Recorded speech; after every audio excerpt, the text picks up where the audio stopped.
Welcome to Martha Stewart Living. I have great ideas to share with you today. We'll winterize a rose garden, make a pumpkin pudding cake, and return to the studio of Eli Rios to complete our restoration project. You'll find information about today's segments, along with other interesting and informative articles in our magazine, Martha Stewart Living. To subscribe, just call our 800 number.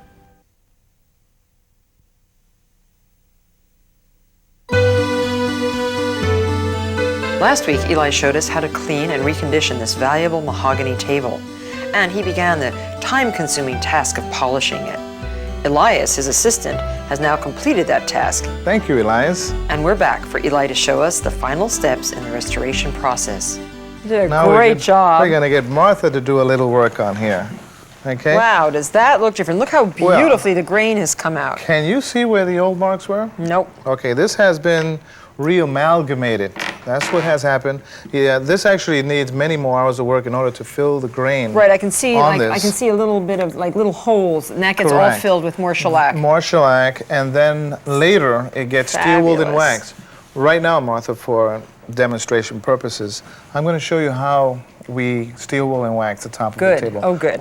Again, with the 4-row steel wool, which is the same one we've been using. I think I'll put more rubber gloves on. All the time. Open up the steel wool. Let's look around for any problems. There's a piece there. See that big piece? Oh, yeah. Okay, that can really damage a nice piece. See how thick that is? Oh, yes. Okay, it's hard to see it, but there it is. Here's another piece. Okay, now take that one and roll it inside out. Okay. The entire surface is supposed to be evenly steel wooled. Exactly. So that the wax has an even surface to adhere to. So in order to ensure that, what we do is we hold the pad properly, which is right like this. We put it at the end, put your hand over it, and we go across like this. Once. Using the entire pad. Yes. Now what you see here is just shellac that's on there. That's okay. Now we have a prepared So how many layers of shellac have I just taken off? What you've done is actually just abraded the upper level of it. In an American piece that requires a much lower luster, we usually put about this much shellac, which is about a 50% of the grain filled, and then use a lot of wax on it.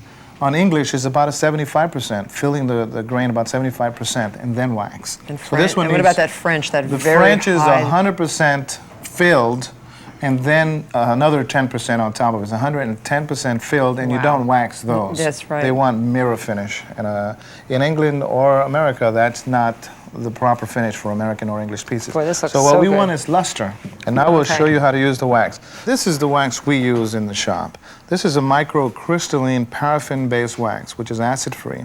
And we use these on surfaces which have a delicate finish, meaning old shellac finishes are very valuable American pieces. I have to get that. Okay. I've been using the alternative, that butcher's wax. Boston's bowling alley butcher's wax. We use it here on chairs. But the clear. Yeah, the clear one. Well, hold this for a second and let me get a can of that.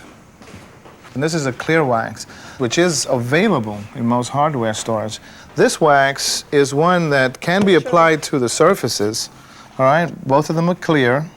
First thing you must remember is that you do it in sections. For instance, if you were doing this table, you would do one leaf, and you would apply the wax and take it off. Do not wait 20 minutes. You take it off with one rag, buff it up with another rag. Okay. All right? Because I got ridges, and I really had a problem. If you let it dry, you'll never get those ridges out of there. Thank you. And you have to go to the middles for it to get it out. Okay, so now we'll use the Regency wax. Now, when we're waxing, what we do is we have 3 rags, right? 2 of them, here's one that you have here. One is going to be to take off the excess. One is going to be used to actually put in the wax. Why? All right. And the last one is to buff up. Oh, okay. So this is underwear. And that's UW? UW10. This is correct. And T-shirts, old T-shirts are really good for this. Correct. Let me put on a pair of gloves. You take that rag in your hand. Now, when we're putting on the wax, let me show you the first. Again, we only do it in sections, all right? And we can do it in circular motions at first and straighten it out. Circular motions. We actually want to get into any areas that are hollow and have dust in there from the steel wooling. Now, to remove the excess, we don't wait till it dries on this one. Okay, do it. And we take the excess off in this fashion. Same way. We'll just take it off with the grain. All we need is a micro layer. Okay?